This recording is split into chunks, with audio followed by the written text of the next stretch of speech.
Hi guys, welcome to another digital tourism show and another one of our Travel Massive exclusives. In this video, we will be listening to tourism marketing agency's very own Justine Chrisment, who also runs her own business, Language Distillery. In this talk, she will discuss how you should optimise your content for the French market, specifically if you are in Scotland. Now, Justine boasts some amazing clients, including Bollinger and Secret Escapes. So this will be some advice you will not want to miss.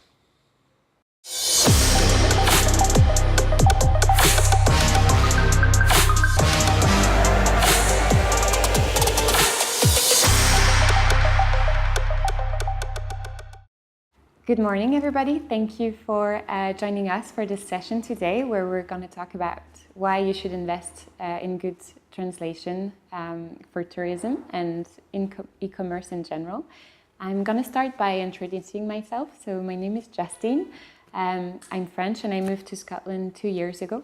Before that, I used to live in Spain. So basically, languages have always been my passion. I've studied translation at university. I have a master's degree in translation and intercultural communication.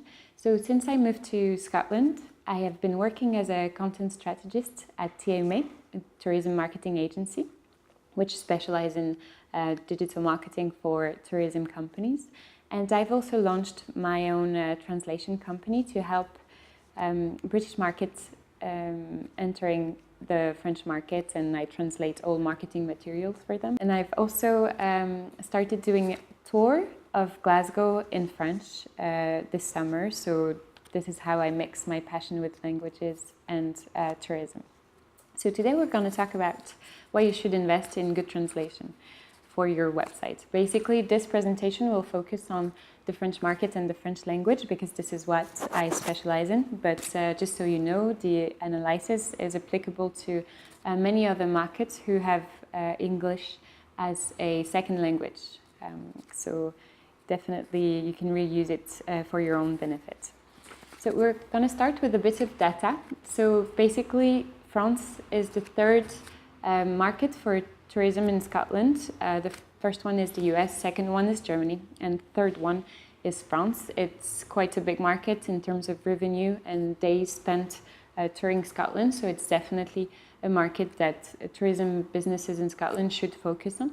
But this market has cultural habits that are a bit different from the rest of Europe, and we're going to see that now on the presentation, as you can see. So one important information to remember when you're trying to market to a French audience is that only 1 in 5 people will be able to speak English in France. It's not a country that is too comfortable speaking English, and in most situations people will avoid to speak English if they can speak French. So unlike Germany or Scandinavia, for instance, you really have to adapt to the French language because people won't necessarily want to speak English when they're traveling. The two data that are also important to remember is that 90% of Europeans will visit a website in their own language when given a choice. So I think that's quite natural. If you have a website in your own language, you will not bother browsing in your second language, which is English. And the second useful piece of information is that 42% of Europeans will never buy a product or service if the information is not available in their mother tongue. So there is an element of trust behind languages. So when you see a website in your language, you instantly trust the information, you trust the brand, you feel like the brand has made an effort to talk to you in your language, to translate everything, and to make prices available in your currency. That's a distinctive advantage. So yeah, definitely the person will be more inclined to buying from a website that is available in their own language than browsing in a different language when you don't really understand everything that's going on.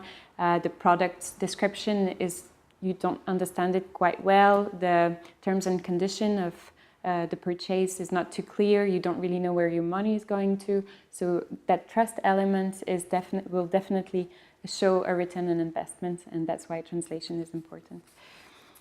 So then I would like to quote someone we all know in the marketing world. It's David Ogilvy. So he said something very interesting once about how when you're trying to persuade people to buy something or do something, you have to use the language they use every day and the language in which they think.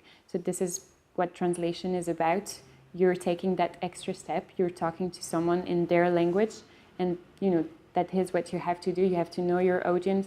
You have to know how they consume, how they purchase, and from there you can sell something to them. But if you're talking in a language that they don't understand, you're not entering their world. You're not taking that extra step. So it is very unlikely that they will respond well to your brand or your product.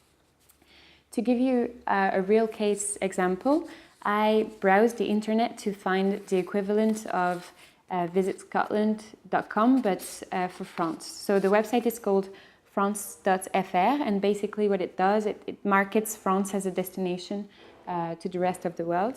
And so on that Paris page, so it's a product page basically, it's to try and sell tours and experiences in Paris. I took the content of the page and pasted it on Google Translate to show you that Google Translate can only go so far. So the initial content is in French, and Google Translate turned it into English on that page that you can see.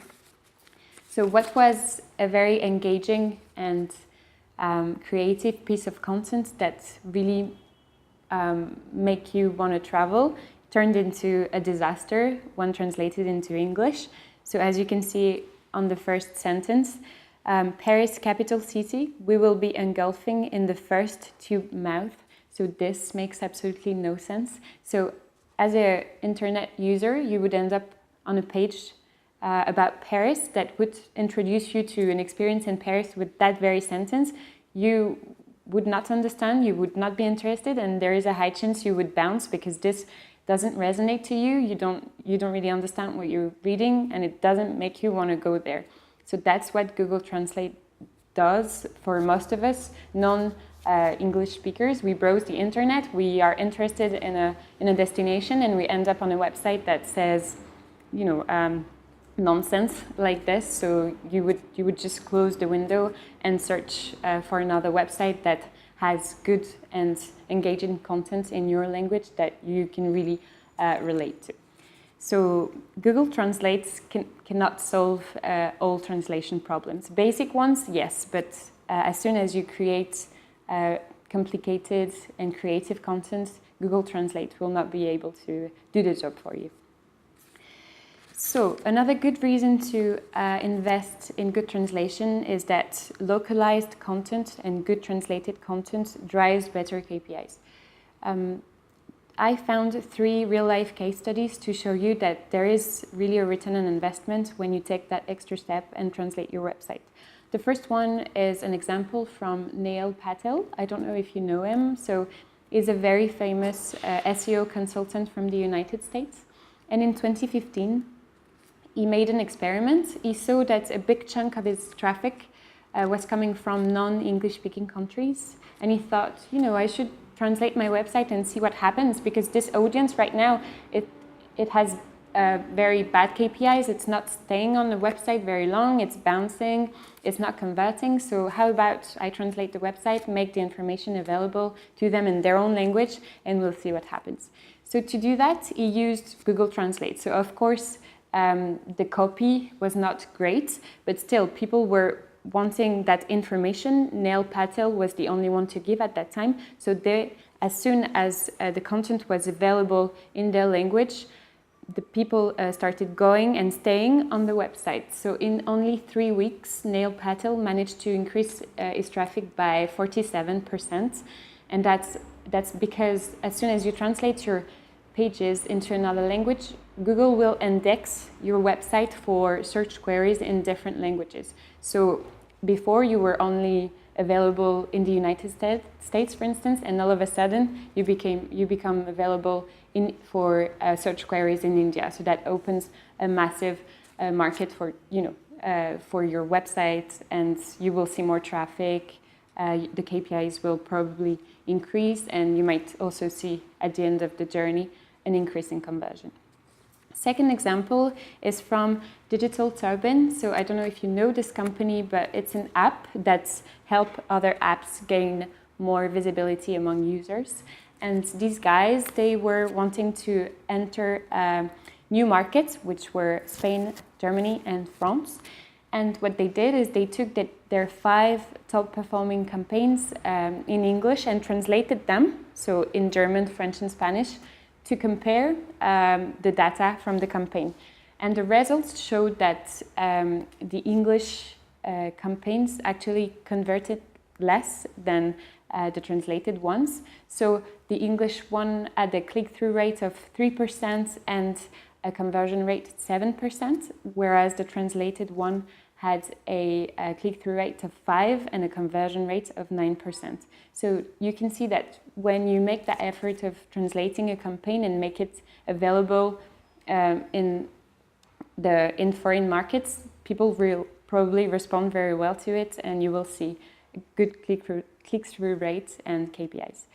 Third one is from Media Planet. So Media Planet is a brand agency that helps companies market themselves in other markets abroad. And basically the CEO recently declared that most of their clients will see an increase in conversion of 20% when they only translate part of the website. And when a website is translated entirely in your target language, the increase in conversion rate can reach 70%. So that's very good data. That's definitely showing ROI. So there is an argument as to why you should be translating your website if you're doing business abroad. So to end this presentation, we're going to talk about whether or not you need to translate your website, and if so, where to begin.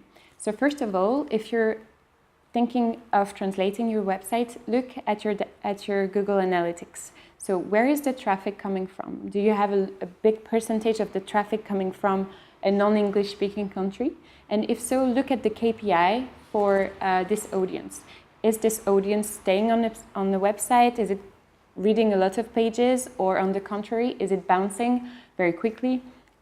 Are the KPIs good or are they bad? And if they're bad, try and translate the main pages to see what happens. After a few weeks to a few months, you will be able to tell from the data if the translation helps people staying on your website and interacting with it more. The second advice I would give you is to look at the competition. If you're in a field like tourism, where basically you do business abroad, your competitors might have a translated website. If so, then you might be losing out business. So translate your website and see what happens. And if the competition doesn't have a translated website, well, maybe having a website available in different language will give you a competitive advantage.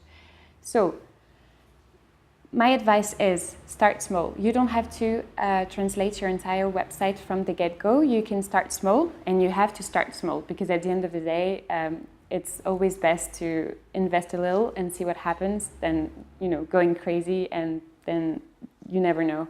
So start small. Translate first your homepage, your navigation menu, your product pages, and your contact pages. This should be enough for a foreign audience to be able to interact with your website. And then if you see good results from those pages being translated, you can maybe think about translating your entire website. And even though I don't really like Google Translate, you can still use Google Translate for basic sentences. If you don't have a big budget to invest in translation, you can use a real translator for product pages, which need to be perfect basically. But for tiny call to actions like see more, book now, you can use Google Translate because actually it will be able to deliver good translation for those very basic sentence. So this presentation is now finished. I would like to thank you for your attention. So if you ever want to discuss translation or content in French, or if you have any specific question about the French market for tourism in Scotland, please do send me an email. My email is languagedistillery@gmail.com. I also have a website, languagedistillery.com. So please, by all means, be in touch. And if you write about this presentation, please, I would love for you to share a link to my website because it's rather new, and so it will help me a lot. Thank you so much. Have a good day.